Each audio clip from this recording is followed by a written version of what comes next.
Et puis, Julia, si vous êtes d'accord, peut-être laisser la parole donc au prochain intervenant. Donc, c'est Stéphane Coutin, qui est président de l'Association des maladies des vaisseaux du foie, et Gab Arrivel, qui est chargé de mission au sein de la filière fil-foie. Voilà, qui ont à peu près 25 minutes de présentation, alors plus ou moins, et 15 minutes d'échange, c'est-à-dire qu'il faut que ça tienne dans 40 minutes maximum. Voilà, merci à vous Stéphane. Euh, Gabriel, je commence par la présentation de la MVF, ensuite on passe à la vidéo, et ensuite tu prends la parole. Ça me convient très bien, oui. D'accord. Alors bonjour à tous. Alors donc je suis président de la MVF, Association des malades des vaisseaux du foie, depuis 6 ans. L'association existe depuis. Alors je n'ai pas fait de présentation, hein, vous m'excuserez.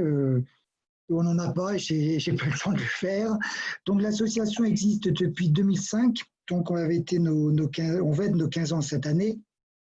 Donc, à l'origine de la création, certainement comme beaucoup d'associations comme les nôtres, c'est de permettre à un hôpital d'être centre de référence. Donc, nous, notre centre de référence des maladies vasculaires du foie, c'est Beaujon. Donc, je n'ouvrirai pas le schéma de tout ce qu'il y a autour des centres de référence. Mais bon, la création de la MVF a permis à Beaujon d'être labellisé centre de référence et labellisation qui a été confirmée, sauf erreur de ma part, Gab, l'année dernière. L'autre objet principal de la MVF, c'est bien sûr le soutien des patients, auprès des patients et de leurs proches.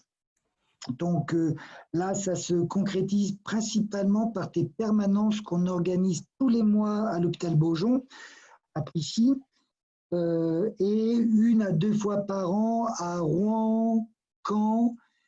Et on aurait pu le faire à Toulouse cette année, mais il y a eu le Covid. Donc les permanences, c'est un moment important parce qu'on organise ça au moment des consultations des médecins et notamment, il y aura des patients à qui on va faire l'annonce du diagnostic. On en parlera par rapport à la vidéo. Donc on a quelques patients qui ont la force après cette annonce de venir nous voir. Et on est là pour, voilà, pas pour remplacer les médecins, mais pour dire qu'on peut vivre avec nos maladies, parce qu'il n'y a pas qu'une maladie rare des vaisseaux du foie, mais il y en a plusieurs, les rassurer. Donc ça, c'est quelque chose qui nous tient particulièrement à cœur, ce sont les permanences qu'on organise.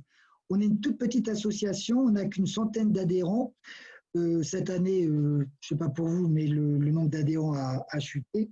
Donc une centaine d'adhérents et 8 bénévoles, dont 3 très actifs. Donc l'association tourne principalement avec ces 3 personnes-là. Les autres bénévoles interviennent surtout pour les permanences. Par rapport aux hôpitaux, centres de référence ou centres de compétences, là je dois admettre qu'on a de très très bons rapports avec les médecins des centres de référence et de centres de compétences. À tel point que lorsqu'on fait la course des héros qui nous permet de recueillir 4 000 €, ils viennent courir avec nous. Donc il y a un soutien financier qu'on leur apporte lorsqu'on a assez d'argent pour participer, pour aider à une recherche ou à une étude. On n'hésite pas à le faire quand on a les moyens. Un soutien, je dirais, administratif, et là je dirais, et je parlerai de Fil-Foie, heureusement que Fil-Foie est là pour m'aider, je dirais, quand il s'agit de faire une lettre de soutien lorsque les hôpitaux répondent à un appel à projet. Voilà, toutes les tâches administratives que toute association peuvent connaître. Et bien sûr, on est membre de la gouvernance de Fil-Foie. Alors, Gab, on est membre de quoi? Du conseil d'administration, du comité de pilotage, et je crois que c'est tout. C'est tout, il y aura un comité pédagogique bientôt, mais il n'est pas encore créé. Voilà. Là aussi, bien sûr, on entretient de très bons rapports avec Fil-Foie. Et à côté de ça, comme toute association, on est présente dans tous les congrès de médecins. Là, cette année, on aurait voulu, pour la première fois, participer au congrès des médecins généralistes, parce que c'est eux qui sont en première ligne. Et on sait très bien qu'il y a toujours une errance thérapeutique qu'on essaie de réduire au maximum. Et malheureusement, ça s'est fait en e-congrès et ça n'a pas très bien marché, même ça n'a pas marché du tout pour nous. Qu'est-ce qu'on fait également? Beaucoup de communication, comme toute autre association. On a un bulletin annuel qui parle des activités passées et à venir de l'association et sur un thème qui n'est pas technique, mais plutôt qui est sur la vie quotidienne, on va dire.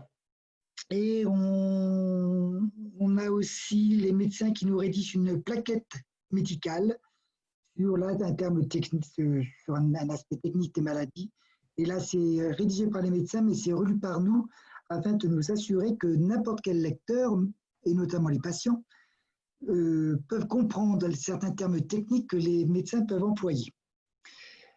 On a un site internet, bien sûr, qui a été créé ON, et on a des newsletters qu'on envoie quand l'actualité le rend nécessaire. On est sur Facebook. Et là, notre prochain, et là, merci aussi à Gab, notre prochaine action pour mieux faire connaître nos pathologies, c'est avec Rare à l'écoute. Gabriel nous a mis en contact avec une société qui fait des podcasts audio. Et là, il y a un patient qui parle de sa maladie et il y a à côté des médecins qui interviennent pour expliquer comment ça apparaît, si ça se soigne. Voilà. Donc des petits podcasts qui durent 4 minutes, c'est assez intéressant. Et là, c'est programmé pour toutes nos pathologies à la fin de l'année. Voilà. Donc, sur l'association, je pense que j'étais assez bavard. Sur ce qui nous amène aujourd'hui, en 2011, les bénévoles de l'association se sont rendus compte que les médecins n'étaient pas formés, sensibilisés à l'annonce du diagnostic, que parfois c'était très brutal.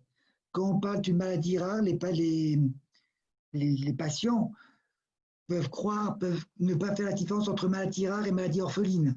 Moi, j'ai une patiente en permanence qui a été diagnostiquée de la même maladie que moi, qui m'a dit « je vais mourir ». C'est un peu brutal pour eux, donc on a été là pour la rassurer. Mais on s'est rendu compte que voilà, il y a peut-être quelque chose à faire vis-à-vis des externes, des internes, des futurs médecins, pour les sensibiliser à bien se préparer au diagnostic. Pas seulement connaître le dossier médical, ça semble évident qu'un médecin, avant l'annonce du diagnostic, doit consulter le dossier médical, mais également se renseigner sur la vie personnelle, sur l'environnement du patient et avoir conscience que ce qu'il va annoncer va, dans tous les cas, avoir des répercussions sur la vie personnelle et professionnelle du patient. Donc en 2011, on s'est réunis entre un petit groupe de patients et de non-patients, et proches, pour rédiger un tout petit document. C'était assez simple à l'époque. C'était sur une page recto-verso avec une colonne à gauche, les bons gestes, les bons mots, les bons comportements à avoir. Ne pas parler tout de suite de maladie rare, par exemple. Et à gauche, les mots, les comportements à proscrire.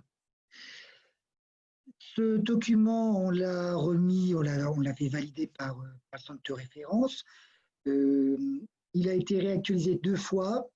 Et la dernière fois, il a été réactualisé avec la psychologue de l'hôpital Beaujon, donc notre centre de référence, afin d'apporter une partie sur les médecins. Parce que c'est vrai que nous, on a fait ça en tant que patient, c'était normal pour dire au médecin ce qu'il devait faire, mais il fallait aussi que le médecin se protège, qu'il ne tombe pas dans l'empathie. Je cherchais le terme depuis 10 minutes, ça y est, il m'est revenu. Voilà, que le médecin aussi se protège. Donc on a rédigé on a mis à jour ce document et je ne connais plus très bien l'historique, mais entre l'hôpital Beaujon, la MVF, peut-être FIFOI, je ne sais plus, je dois admettre, ça c'était avant la vidéo, c'était bien. Donc on s'est dit avec l'hôpital Beaujon que ça serait peut-être intéressant de faire des ateliers 2 fois par an où on a 2 bénévoles dont un qui va jouer le rôle du patient et on a un externe ou un interne qui va jouer le rôle du médecin, qui va annoncer la maladie à notre bénévole. Donc ça, c'est 2 fois par an. On a dû en faire à cette date une petite douzaine, je pense. Et donc voilà, je dois admettre que les bénévoles, c'est du théâtre, c'était mis en situation. On ne ménage pas les internes, on ne les ménage pas. Par exemple, je vous donne un exemple, lorsqu'on annonce à quelqu'un qu'il est atteint de telle maladie, qu'il ne va plus pouvoir faire de sport à risque, et que là, cette personne lui répond, oui, mais moi, j'ai un problème, je suis prof de boxe, on attend la réaction, on ne les ménage pas. Et après, il y a un débriefing. Et ensuite, avec FIFOI, le centre de référence et la MVF, on s'est dit pourquoi ne pas faire une vidéo pour, dans un premier temps, sensibiliser, sensibiliser le maximum de médecins à la bonne préparation de l'annonce du diagnostic. Donc, Gabriel Gab s'est chargé de filmer ses ateliers, d'en faire une petite vidéo qu'on va voir. Et je laisserai ensuite Gabriel Gab faire le point sur la suite. Donc, sur qu'est-ce qu'a donné cette vidéo en termes de vision et l'avenir qu'on envisage avec le centre de référence, FIFOI et la MVF. Je ne sais pas si vous avez des questions à ce stade, avant de voir la vidéo. Vous m'excuserez, elle n'aura certainement pas la Palme d'Or à Cannes. Hein. Non, pour l'instant, vous n'avez aucune question. D'accord. Mais ça viendra. Donc, Gab, si tu es d'accord, on passe la vidéo maintenant et ensuite… Oui, très bien. Oui. Ça marche.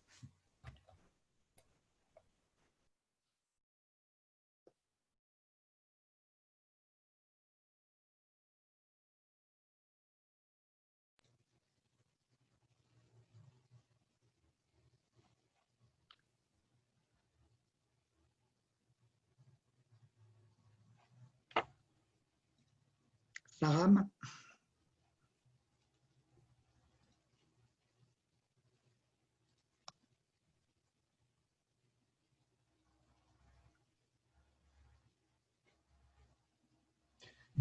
Gabriel, Gab, pardon, on voit pas la vidéo. Ah, parce que vous m'avez dit que vous l'aviez, donc je vous laissais la lancer. Oui, d'accord. Ok, on attendait tous que l'autre la lance. Très bien. Tout le monde attendait dans son coin, mais tiens, il se passe rien. Bon, je l'envoie tout de suite alors. Ok. On est bon.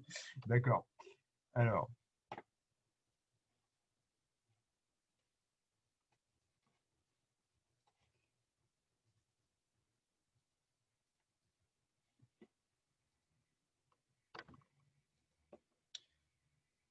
Voilà. Est-ce que vous avez le son? Pas de mon côté, non. Vous n'avez pas le son. D'accord. Alors, on n'a pas fini les problèmes techniques, je crois. Alors, hop. On reprend. Voilà. Ça va être bon. Là, ça doit être bon.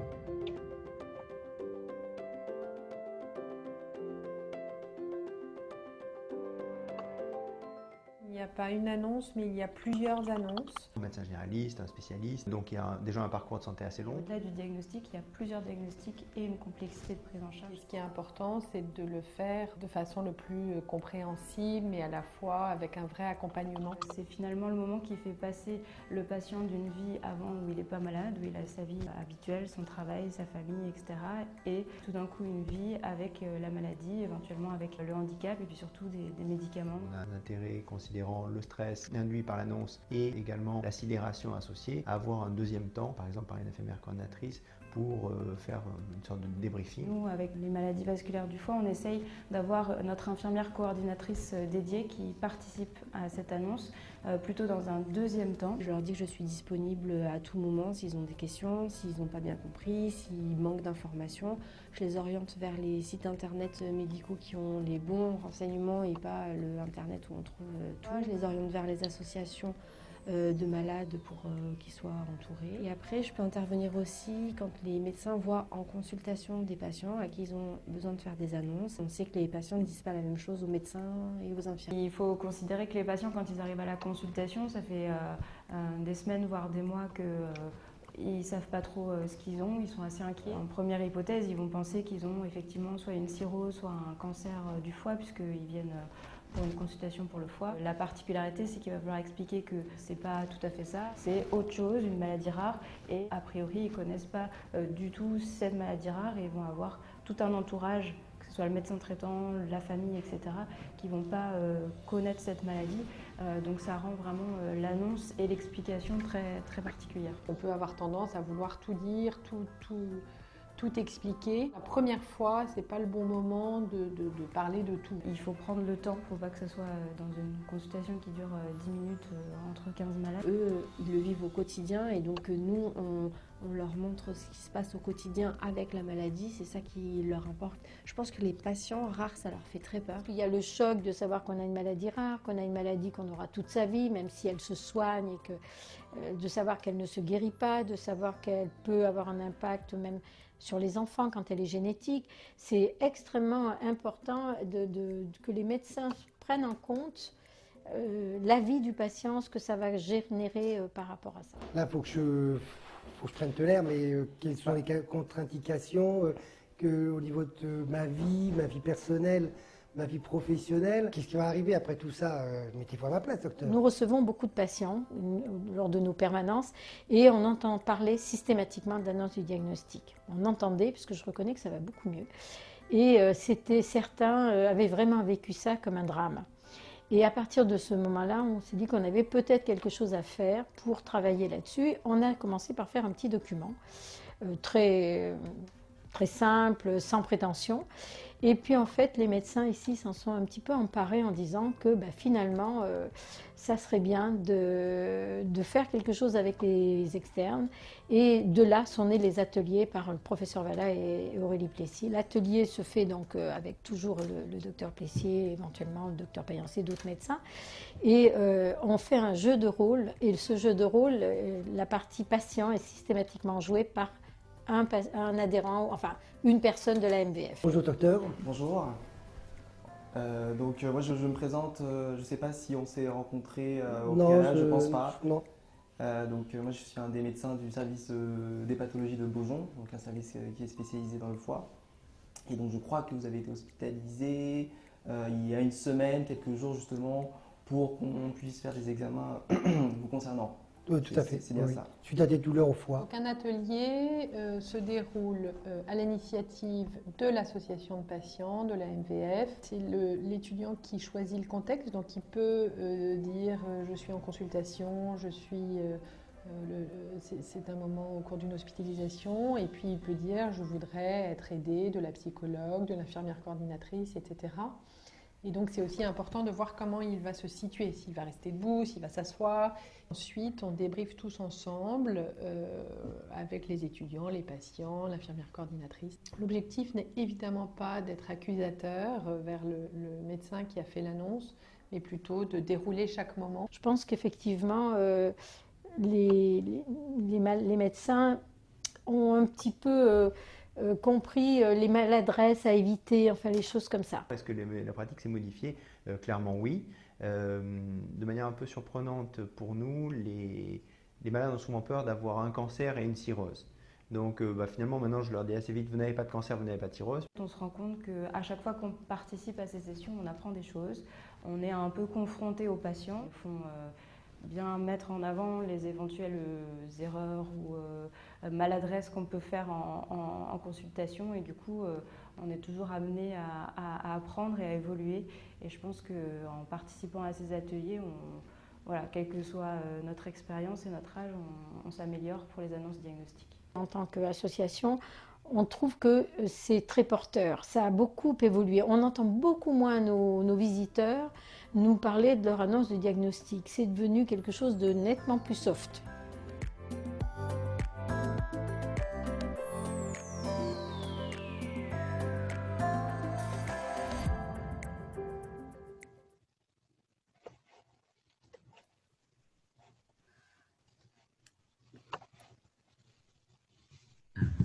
Merci. La parole est à vous si vous aviez... Oui, j'ai la présentation que j'ai préparée. Est-ce qu'elle est bien visible? Oui, tout à fait. Parfait. Alors, je vais lancer un diaporama, ce sera mieux. Alors donc, je suis Gab Arrivel de la filière Fil-Foie. Je suis précisément chargé de mission information et formation. Donc en gros, je m'occupe du site internet de Fil-Foie, des contacts avec les médecins, des newsletters et du côté formation, tout ce qui est formation côté médecin. Donc MOOC qui est en développement et DIU en développement également. Fil-Foie, tout d'abord, je vais expliciter ce que c'est une filière de santé maladie rare si vous n'avez pas connaissance. Ça a été mis en place par la DGOS suite au Plan national maladie rare 2, le PNMR2, sur des retours des associations auprès de la DGOS. Et on a quatre axes de mission vis-à-vis des maladies rares. Donc, ils sont communs à toutes les filières, il y en a 23. Le premier axe, c'est améliorer la prise en charge globale des patients.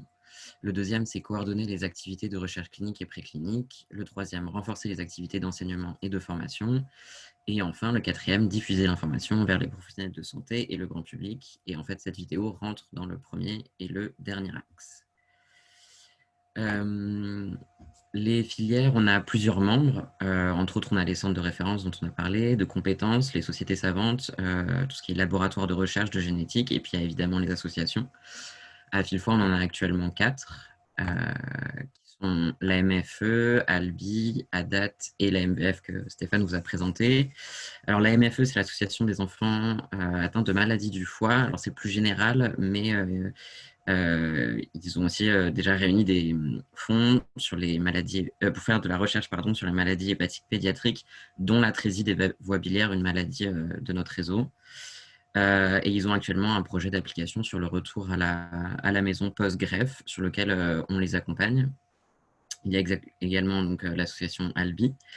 Celle-ci, elle s'adresse vraiment aux personnes concernées par des maladies rares du foie, la CBP, la CSP, la CHAI, LPAC, donc c'est des noms de maladies. On a collaboré avec eux sur leur journée annuelle à destination des patients. On a également présenté, il y a eu également présentation d'une de leurs études, par exemple à la journée Fil-Foie l'année dernière, sur notre demi-journée destinée à la prise en charge des patients.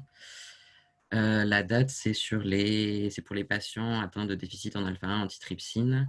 Leur but est de rompre l'isolement des familles et des malades et de leurs familles, en apportant une aide morale, administrative et si possible matérielle. Et Fil-Foie avait été présent à leur week-end des familles en 2019. Alors, ces 4 associations, elles sont représentées au sein de la filière, alors au sein du comité de pilotage et au sein du comité directeur. Et il y a un comité pédagogique qui est en train de se monter, donc par rapport aux formations notamment. Mais ça, c'est encore en création. Donc notre application auprès des associations en tant que filière, ça va être par exemple des interventions lors des journées associations, comme il y avait eu le cas pour Albi ou pour la date. Ça peut être la présentation des projets d'association lors de nos journées Fil-Foie, comme celui sur la vidéo d'annonce du diagnostic à notre journée l'année dernière. Ou alors c'était prévu, on va voir comment on va pouvoir organiser la journée cette année par rapport au Covid, mais présentation du projet d'application de la MFE par exemple, auprès des médecins. Ah oui, voilà. Et l'année dernière, on avait consacré une demi-journée de notre journée Fil-Foie à la prise en charge. Alors, pourquoi cette vidéo? Pourquoi y avoir participé? Alors, le premier objectif, c'était de donner de la visibilité à ces ateliers organisés par la MVF. Parce que ils font un travail et c'est important que ce soit visible, parce qu'on n'y pense pas forcément, mais parfois le travail, s'il n'est pas visible, on a l'impression qu'il n'est pas fait, alors qu'en fait, il y a beaucoup de choses qui s'organisent par les associations qui manquent presque, on va dire, simplement de visibilité. Cette visibilité, pour nous, elle était utile parce que ça peut inciter à l'organisation d'ateliers similaires dans les autres centres de la filière, donc c'est une idée, c'est de propager les bonnes idées des associations. Et enfin, tout simplement pour parler de l'annonce du diagnostic et de ses particularités dans les maladies rares. Enfin, vous connaissez et ça a été expliqué dans la vidéo, c'est quand même un moment qui bouleverse la vie du patient. Et vu que ça joue sur l'adhésion du patient à son protocole de soins par la suite, il nous paraît clé d'en parler et de sensibiliser les professionnels de santé par rapport à l'amélioration de la prise en charge des patients maladies rares. Comment s'est déroulé le projet? Le projet, donc, il est né d'échanges entre l'association et le centre de référence, que les relations sont très très bonnes, comme Stéphane en a parlé. Il a mis à peu près 6 mois à se dérouler, entre le début de la collaboration avec la filière en mai 2019 à sa présentation en avant-première mondiale à la journée annuelle d'information Fil-Foi en novembre 2019. Alors là, je vais parler vraiment du déroulé du projet, on va dire vidéo, si jamais ça peut aider des associations qui souhaitent se lancer dans de la vidéo. Donc d'abord, il faut organiser le tournage. Ce qui aide vraiment en amont, c'est la rédaction d'un scénario détaillé. Donc voilà, l'objectif de la vidéo, c'était de sensibiliser les professionnels de santé à ce moment-là de l'annonce du diagnostic. Donc c'était savoir qui allait intervenir dans la vidéo, quelles questions on allait leur poser, quel thème on souhaitait aborder vraiment et peut-être, voilà, ce début de la vidéo, on va parler d'un tel thème et à la suite, on enchaînera sur celui-là. Après, c'est la prise de contact avec tous les intervenants. Alors nous, c'était médecins et la MBF pour le côté atelier, leur envoyer les questions auxquelles ils allaient répondre et puis vérifier leur disponibilité pour les interviews. Et enfin, il y a un point qui est très important, c'est les autorisations d'utilisation des images des personnes, parce que sinon, on ne pourrait pas diffuser la vidéo comme ça. Le tournage, donc on a enregistré 2 ateliers. Alors c'est vrai qu'on n'en voit que 2 parties, 2 courtes parties dans la vidéo, parce que je préférais laisser la parole aux médecins et aux ressentis autour de l'atelier. L'enregistrement des interviews et donc découverte des talents cachés, que ce soit côté médecin ou côté MVF, comme monsieur Stéphane Coutin, peut-être des nouvelles perspectives de carrière. Enfin, après avoir tourné tout ça qui représentait déjà plusieurs mois de travail, il y a tout ce qui est le montage. Donc, le montage d'une première version qui a été diffusée aux personnes impliquées et ensuite l'intégration de leur retour. Voilà, ce passage-là, il me paraît un peu superflu. Celui-là, il n'est pas assez clair, etc. Pour le coup, j'ai dû retourner même une partie d'une interview parce qu'il y avait eu un problème du micro et voilà, c'était important d'avoir ce point de vue-là du médecin. Ensuite, la vidéo, quand elle a été terminée, elle a été diffusée à la journée Fil-Foi, ensuite sur le site internet, notre newsletter, les réseaux sociaux et YouTube. Je crois et que j'ai sur fait le le tour à site peu de la près. MVF aussi. Exactement, voilà, et sur le site de la MVF. Pourquoi avoir produit la vidéo en interne? Alors, je me suis dit que c'était peut-être une des questions qui allait revenir très probablement. Alors, c'est parce que, en fait, mobiliser un prestataire sur une vidéo de 5 minutes qui comporte plusieurs journées de tournage, parce que c'était 2 ateliers, c'était plusieurs interviews en fonction des disponibilités des médecins, ça coûte très cher de mobiliser un caméraman, une personne en plus qui fera les questions, plus le montage derrière. Donc, ce qui nous intéressait, c'était d'avoir une vidéo de 5 minutes comme un prototype qui pourra ensuite mener à un projet plus long et qui ira plus loin dans l'annonce du diagnostic. Les premiers retours, alors comme on a vu dans la vidéo, le premier retour qu'il y a eu, c'était que la pratique a déjà évolué grâce aux ateliers de la MVF, grâce à sa fiche également. C'est le professeur Roto qui en parle, que ça a déjà évolué grâce aux ateliers qu'ils font. Les retours qui sont forcément intéressants, c'est le statistique. Donc la vidéo a été vue de près de 200 fois en ligne. La page elle-même sur l'annonce du diagnostic a été vue près de 300 fois. Et enfin, la publication Facebook qui accompagnait, vue par plus de 500 personnes. Je ne suis pas allé chercher exactement tous les autres chiffres de Twitter, LinkedIn, mais en gros, ça fait quand même près de 1000 vues, on va dire, impressions. Et la MVF s'est chargée d'envoyer cette vidéo au centre de compétences également. Exactement, parfait. Ça, tout le monde l'a vu. Enfin, les retours sur la vidéo de la part des professionnels de santé. Donc ça concerne vraiment la fois où on l'a montré à la journée Fil-Foi. Ça a démontré quand même qu'il y avait un fort intérêt des centres pour la vision des patients et des patientes sur l'annonce du diagnostic, leur vécu et comment gérer ce moment-là. Donc, il y a vraiment un intérêt là-dessus et ce qui va mener à la création de plusieurs autres vidéos didactiques sur le sujet. Donc, à l'initiative de la MVF, et toujours en soutien Fil-Foi pour aider à la gestion du projet, trouver le prestataire, parce que là, ça vaudra le coup, on va dire, d'avoir un prestataire pour avoir une unité graphique et puis que ce soit plusieurs vidéos vraiment complètes sur ce sujet. Je crois que c'était la fin de ma présentation. Voilà. Alors pour compléter le projet à venir, l'idée, alors j'espère pouvoir que la MVF avec Fil-Foi et centre de référence pourra mener commencer ce projet l'année prochaine. Mais l'idée, c'est cette première vidéo, comme vous l'avez compris, c'était pour sensibiliser. Maintenant, on voudrait utiliser mieux utiliser notre document avec les bons gestes et les mauvais gestes, ou les mauvais mots et les bons mots, et les faire par thème. C'est-à-dire vraiment se mettre en situation. Par exemple, faire une annonce du diagnostic dans un véritable bureau à l'hôpital ou dans une chambre d'hôpital, et là avec une vidéo. Alors, on n'a pas encore d'idée, on n'en a pas encore réfléchi, mais avec voilà, le médecin qui se plante totalement, et à côté le médecin qui lui est parfait dans l'annonce du diagnostic. Est-ce que ça sera 2 vidéos? Est-ce que ça sera plusieurs? On ne sait pas.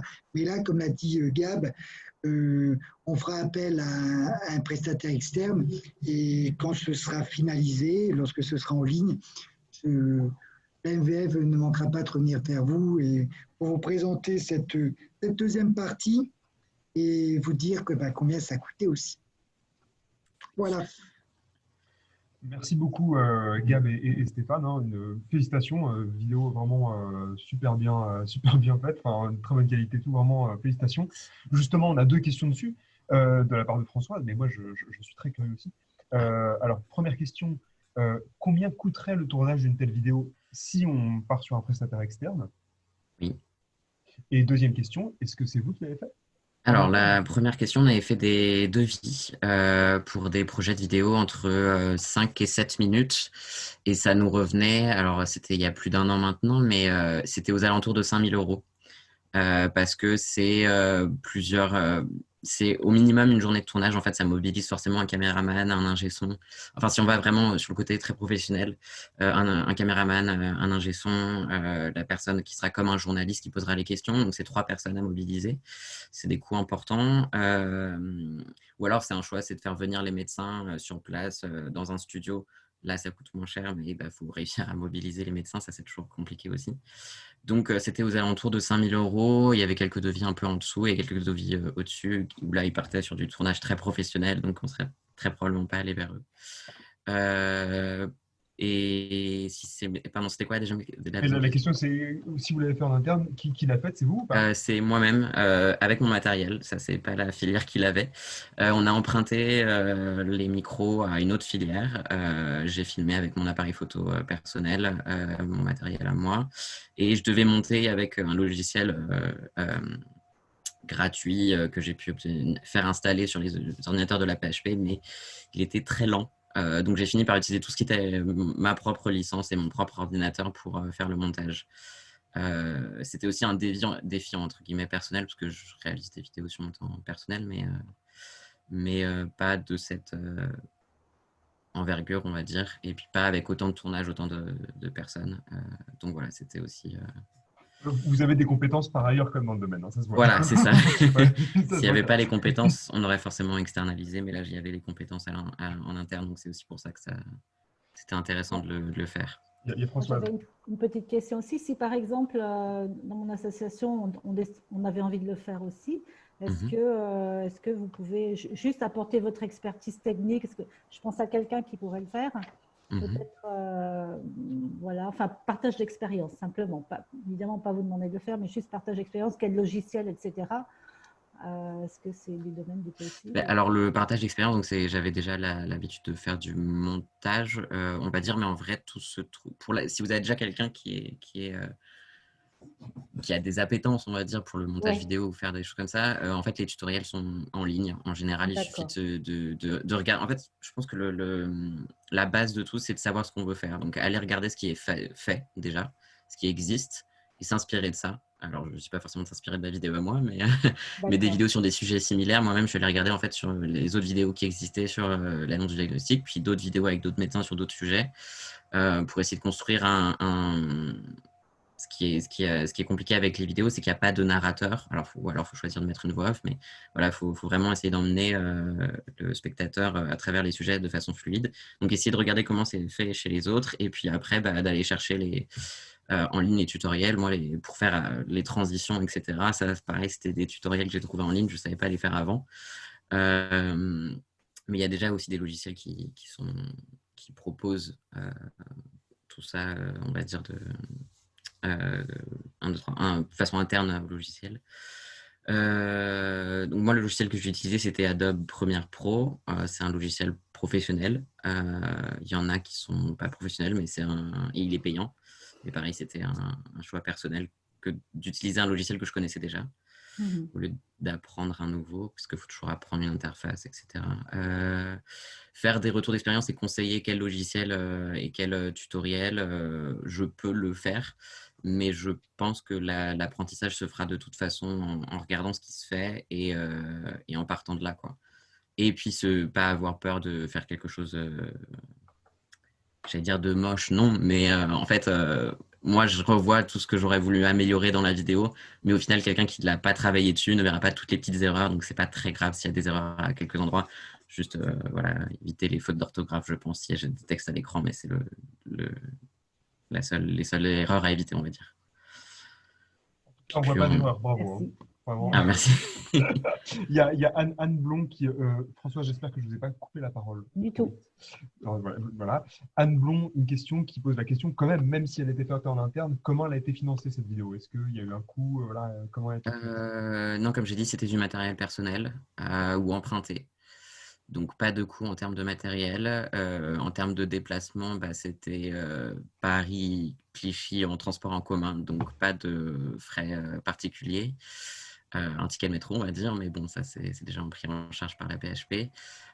Pour le logiciel, alors c'est là que c'est plus compliqué, mais ça a été un choix personnel. J'aurais pu choisir de travailler sur ce logiciel gratuit. J'ai fait mon choix personnel de travailler sur un logiciel que je connaissais.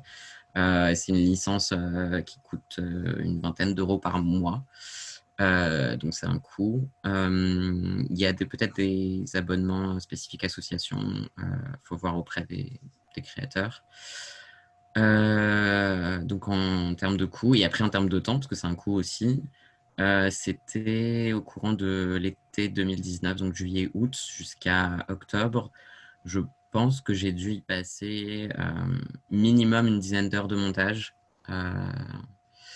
Alors, entre guillemets, la chance juillet-août, c'est que Paris est un peu mort l'été, donc j'avais un petit peu moins de travail sur mes charges de d'habitude, donc j'ai pu accuser le coût de cette charge en plus.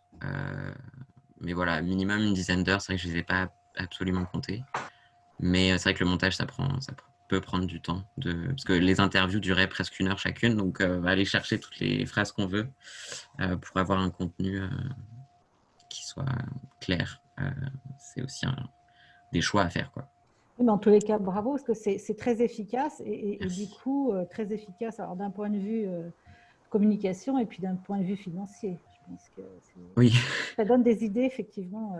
Oui. Après mais je repense à l'association qui s'appelle Ewen Life. Ils se sont lancés dans les vidéos et ils tournent au téléphone. Il y a très peu de montage ou juste des coupes simples. C'est aussi un type de vidéo qui fonctionne parce que ce qui est intéressant au final, la plupart du temps, c'est ce qui est dit. Donc que l'habillage autour soit pas parfait, quand ça vient d'une association, en termes de graphiste, je ne m'attends pas à la même chose, on va dire, d'une chaîne de télévision que d'une association. Donc, il ne faut pas s'inquiéter de la qualité de l'image trop forcément dès le début. Il faut se faire un peu les armes sur ça et puis le montage. Et après se lancer dedans, quand on est dedans, ça va, quoi. Je rebondis sur ce qui est dit. Peut-être que ça serait pas mal que l'Alliance fasse une petite recension, un petit inventaire de ce type de vidéo. Comme ça ferait une espèce de bibliothèque d'inspiration pour éventuellement que les gens se lancent dedans, quoi. Donc, Et pour clore le sujet, je pense vraiment que ce genre de vidéo, enfin de toute façon, tout ce qui est vidéo va vraiment se développer. Alors, je prends toujours l'exemple de mon association. Il y a une journée famille qu'on va organiser nous au mois de novembre. Alors, évidemment, on ne va pas la faire en présentiel. Et justement, je cherchais des idées pour pendant 4 heures en réunion virtuelle. Qu'est-ce qu'on peut faire? Donc, on peut peut-être passer des petites vidéos, c'est-à-dire demander aux familles aussi de passer leurs propres vidéos. En tous les cas, c'est des outils vraiment qui je pense, dans le contexte actuel, vont vraiment se développer, c'est-à-dire tout ce qui est son et visuel. Ça, c'est certain. Alors, Plus que des livrets, plus que des choses comme ça. Donc, vraiment des outils audiovisuels qui vont vraiment se développer, qui vont être le plus avec l'hypercare. J'allais rajouter juste un élément. Je les ai faits, mais je les avais peut-être pas transmis à Stéphane. C'était les sous-titres de la vidéo. Si, moi j'en ai une partie sous-titrée, j'ai une version sous-titrée. Ok, bon, alors c'est peut-être juste, en tout cas, parce que là, la version n'avait pas tout de suite, mais c'est pas très très grave. Mais voilà, en général, il faut aussi penser au côté accessibilité du contenu vidéo. C'est de proposer les sous-titres pour les personnes sourdes ou même juste qui ne parlent pas français parfaitement ou qui ont des soucis de compréhension. Tout à fait, Je réagis sur nos marques et j'en profite encore pour remercier Gab, parce que je ne savais pas que tu avais fait ça sur ton temps personnel, donc je t'en remercie doublement. Non, c'était pas mon temps personnel, mais c'était mon matériel. Au matériel perso, donc merci encore à toi. Vous voyez que les relations avec Philfoy sont excellentes. C'est vrai que par rapport aux écrits, je pense que je reviens sur, là aussi, c'est Philfoy qui nous a mis en contact avec ces podcasts qui vont être faits à la fin de l'année pour faire parler les médecins et les patients sur toutes nos pathologies. Et il est clair que les médecins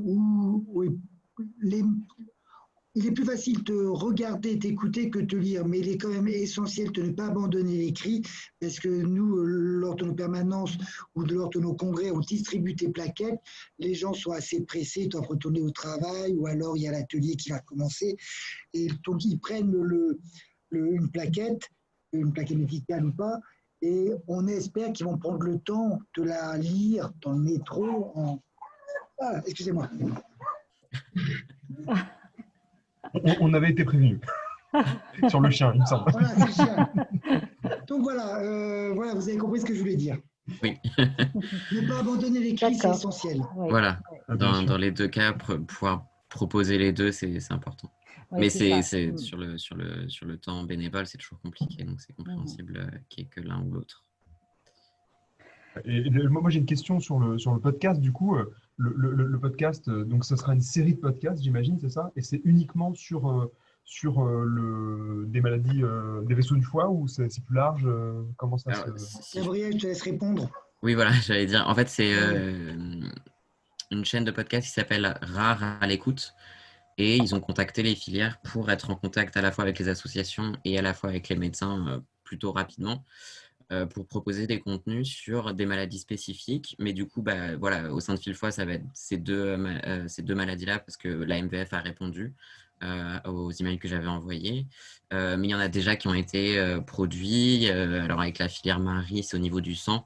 Il y a déjà des épisodes. En fait, c'est un épisode avec un médecin spécialiste, un épisode avec un patient sur son témoignage patient, et d'autres épisodes complémentaires avec d'autres spécialistes qui interviennent, l'anapathe, je n'ai pas d'autres en tête, peut-être psychologue, ou voilà.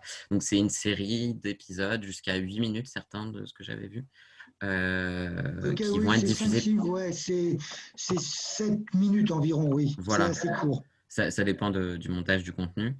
Et c'est produit par Rare à l'écoute. Et c'est à destination des professionnels de santé, des médecins généralistes particulièrement. Mais voilà, pour sensibiliser aux maladies rares et leur diagnostic, leur traitement.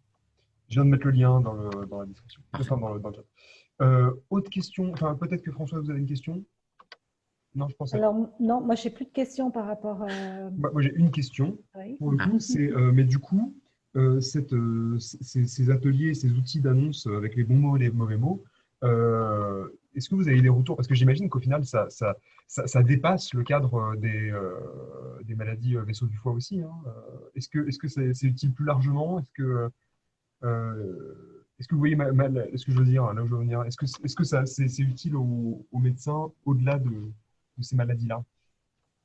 Oui, alors j'allais répondre parce que c'était quand on a présenté la vidéo à la journée Philfoy, les médecins qui nous ont parlé de leur envie et de ce besoin-là d'être sensibilisés à ça. C'était pas particulièrement que des spécialistes des maladies vasculaires. Donc je pense que c'est après en fonction de chaque type de maladie, il y a des attitudes différentes à adopter en fonction des risques aussi, comme le disait Stéphane Coutin, si c'est par rapport au sport à risque, il y aura des attitudes différentes. Peut-être toutes les maladies n'empêchent pas de faire des sports à risque ou ou ont d'autres implications sur la vie. Donc ça, c'est à voir, je pense, en fonction de chaque type de maladie. Mais donc, du coup, voilà, la MVF a produit ce contenu sur les maladies vasculaires du foie qui les concernent. Mais ça peut être l'importance de se préparer, c'est par rapport à la vie personnelle et professionnelle, mais c'est aussi adapter son comportement en fonction du comportement que le patient aura au moment de l'annonce. Là, le prochain atelier a lieu mardi prochain avec une patiente qui commence à rentrer dans l'association en tant que bénévole. Donc, elle m'a dit, mais moi, Stéphane, comment je fais faire? Je suis plutôt timide. Eh ben, t'as qu'à jouer le rôle de la personne qui est abasourdie, qui ne pose aucune question, qui ne comprend rien. Voilà. Moi, quand j'ai joué un peu ce rôle-là, j'étais plutôt inquiet dans mon avenir. Là, je lui ai dit, t'as qu'à faire de la personne qui ne dit rien, il y a le ciel qui lui est tombé sur la tête. Voilà, donc c'est ça aussi, c'est se préparer au comportement que le patient peut avoir. On ne peut pas laisser un patient sans lui apporter tes réponses à tes questions qu'il pourrait poser, mais qu'il ne pose pas parce qu'il est tellement sous le choc, sous le coup. Voilà. Donc voilà, la maladie, nous, c'est les maladies des vaisseaux du foie, mais je sais qu'il y a eu quelque chose de très important fait sur les cancers. Je sais qu'il y a eu quelque chose sur les cancers, mais j'avais une petite recherche, mais je ne crois pas qu'il y ait beaucoup de choses sur l'annonce du diagnostic. Je suis pas... J'avais relevé des ateliers. Il y avait eu un atelier, en tout cas, de sensibilisation à ça au Kremlin-Bicêtre. Alors, c'est Paris Sud. J'y étais allé justement pour voir ce qu'ils en disaient, pour pouvoir préparer la vidéo. Donc, en interne, ils sensibilisent un peu là-dessus aussi, mais ce n'était pas par rapport à une association. Donc, il n'y avait pas d'atelier avec un patient qui vient et... Mais moi, je tiens à votre disposition. Vous avez vu la vidéo, elle est publique, mais si vous voulez que je vous communique notre document à jour sur justement le document qu'on remet à la fin de l'atelier, parce qu'à la fin de l'atelier, on leur remet le document qui a été rédigé par l'association et validé par le psychologue de Beaujon. Moi, je peux très bien, je sais que je crois avoir déjà demandé l'autorisation au conseil d'administration. Si certaines associations veulent voir ce document, je pourrais vous le communiquer par Alliance Maladie Rare, il n'y a aucun souci. Bien. Eh bien, merci beaucoup Stéphane et Gab. Je vous en prie, merci à vous. De rien. Voilà, je